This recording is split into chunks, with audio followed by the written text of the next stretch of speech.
So that's what I wanted to study. And to do this, though, you really need to know, it's not enough just to have a phylogeny of the plants. You want to have a little bit more information about fine-scale relatedness. And so I started studying this group called Proteum subseratum. And Proteum subseratum was one of the sort of asterisks in my study because we found it on white sand and in clay environments. So maybe a generalist. But I didn't think that was a real generalist because they kind of look different in the different environments. Like on the white sand, they had different looking leaves and more hair, and on the clay, they had big leaf teeth. I'll show you some pictures. And so I had this idea that maybe they actually were kind of cryptic species. And so I studied them all across the Amazon. There's populations from Peru and Guyana and French Guiana and Brazil. And we found out that the clay and the white sand guys were actually different evolutionary lineages, but very closely related. Here's some pictures of them. So you can see these are the white sand guys. They have kind of a whitish underside and some reddish hairs here, and they don't have a lot of teeth on the leaves. And then on the clay, they have more teeth, and they're just bright green underneath. And that's there's another picture of the leaves. And when we did we've done this in a number of different ways. Just using some nuclear genes. Like I said, these are colored by soil type. So there's a red clay.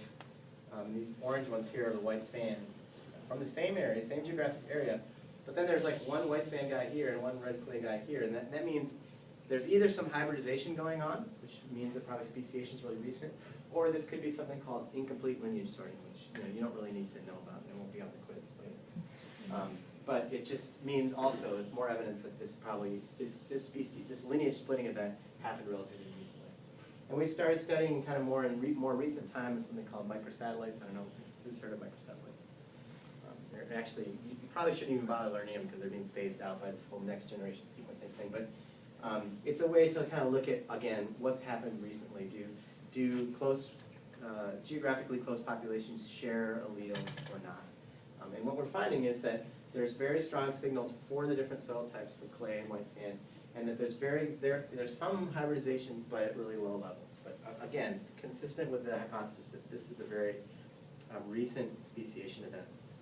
And so I thought this would be a great study system to look at the chemistry and the insect herbivores that are attacking the different populations and the different soil types to see whether it would fit those predictions. And so this is another kind of map showing the same area. Here's Iquitos, and this is 100 kilometers away, Genaro Herrera, where you have white sand and clay habitats, and you have white sand and clay habitats. So they're 100 kilometers away.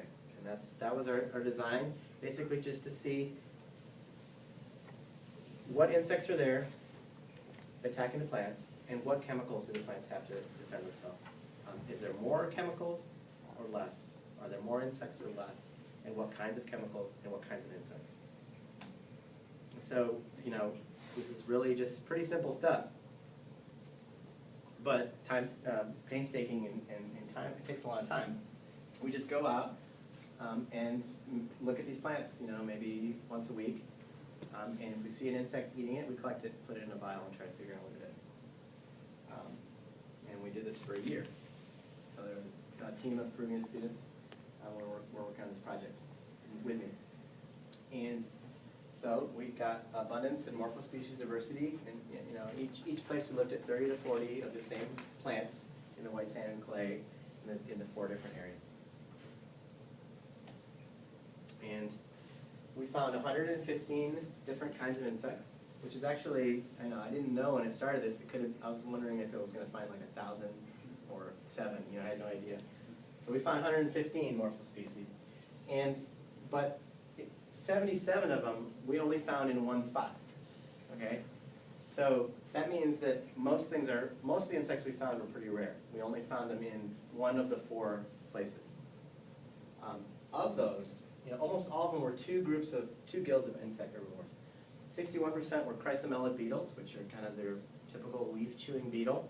We have chrysomelids here in California. And the other ones were cicadelid hemipterans, and those are phloem suckers that attack the meristems of the plants and suck the sugar water out. Here's another graph to show a little bit about what we found.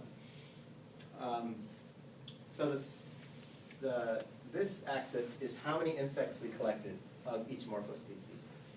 And these are the 4 different places we were looking, right? So these 2 areas are the white sand, and these 2 areas were clay, okay? And up here is the northern site, and down here is 100 kilometers to the south. Green and blue just mean they're either beetles or phloem suckers. And so you can see some of these beetles, I told you most of them were pretty rare, but some of them were really common. Like this one here, this Collapsus species 5, which looks like this. We found more than 250 of them, and they were on almost every plant in the population. So there are definitely some dominant herbivores that we found. Same thing here. This was even more. There's like close to 500 that we found on every plant that we sampled.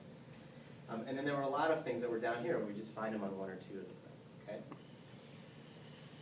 When you just count up the number of insects that we found total in clay or white sand environments, we found significantly more insects on clay than in white sand environments. And that was kind of supporting this hypothesis that higher resource plants are going to have more numbers of insects attached. In terms of what kinds of insects, our conclusion is just that there's a lot of beta diversity, meaning there's a lot of species turnover. Basically, all 4 of those environments were their own kind of unique herbivore assemblage. And it certainly wasn't that the same insects were attacking each population. There was, each assemblage was pretty unique. And we also did a reciprocal transplant experiment, again, but just using only those Proteus subseratum plants. And what we found was that the clay guys grew faster in both environments again. So the clay, this strategy of growing fast and investing less in chemistry is not phenotypically plastic. It means it's not just depending on what environment the plant is planted in. It's genetically controlled. So, and that's, again, supporting this idea of a genetic-based trade-off. And one really way to easily visualize this is that here's a white sand, this is a white sand population planted into white sand, and it has the, remember I told you they have these hairs on them, right? Well, here's a clay population transplanted into white sand. So the same environment, but different genetic stock. And these clay guys don't grow any hairs. You can see there's no hairs on this leaf rachis hair. There's lots of hairs on this one. So hair is a genetic control, right? I mean, genetically controlled. It's a trait. And it turns out that hairs actually probably have an anti-herbivore function. If you're a soft-bellied caterpillar, those hairs are not just ticklish, they actually prevent the caterpillar from attacking. So what about chemical analyses? What kinds of chemicals? Well, we try to figure out all the chemicals that the plant might have, and this is just like trying to figure out the number of insect herbivores. This is a whole other can of worms, and I work with this guy, John Locum, who's now joined me at Berkeley. And we use GCMS for volatiles. This particular species doesn't have a lot of volatile chemicals like terpenes and stuff, so we're using an HPLC to look at these other molecules. And probably all heard of tannins, another word for tannins, or phenolics. And these are really common molecules found in most plants that defend them against herbivores.